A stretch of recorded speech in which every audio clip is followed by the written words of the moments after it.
আসসালামু আলাইকুম। আজকে আমরা দেখব কিভাবে খুব সহজে রাইডারের টাইমটা চেঞ্জ করা যায়, মিটারের টাইমটা। তো ফার্স্ট আমাদের যে ট্রিপ সেন্সরটা আছে, যে মিটার, এখানে সেট বাটন আছে আর একটা মুড বাটন।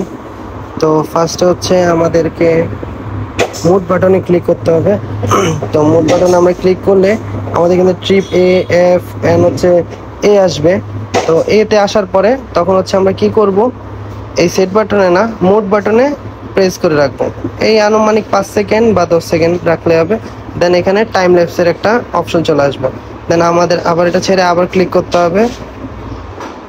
দেন এখানে টপ স্পিড মোড চলে আসবে। তো টপ স্পিড মোড আসার পরে আবার এখানে আমাদের চাপ দিয়ে ধরে রাখতে হবে।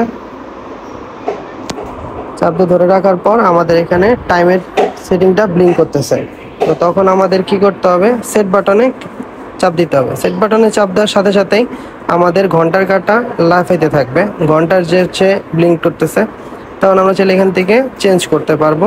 সেট বাটনে ক্লিক না করে মোড বাটনে তখন ক্লিক করব, তখন একটা একটা করে চেঞ্জ করা যাবে।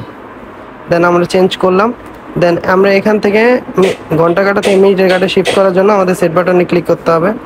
তো সেট বাটনে ক্লিক করার পর আবারও সেম মোড বাটনে ক্লিক করে করে করে করে আমরা টাইম চেঞ্জ করতে পারবো, মিনিট প্রতিটা। তারপর আবার সেট বাটনে ক্লিক করলে এখানে এএম পিএম আসবে।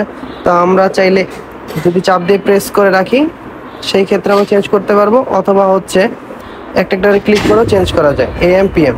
তো এখন এএম ছিল না পিএম ছিল, সেট করার পর আমরা এখানে আবার ক্লিক করে রাখবো সেট বাটনে। তো আমরা জাস্ট চাপ দিয়ে ক্লিক করে রাখতে পারি, অথবা জাস্ট একটা সেট বাটনে ক্লিক করলে কমপ্লিট হয়ে যাবে। দেন আমরা চাবিটা অফ করে অন করব।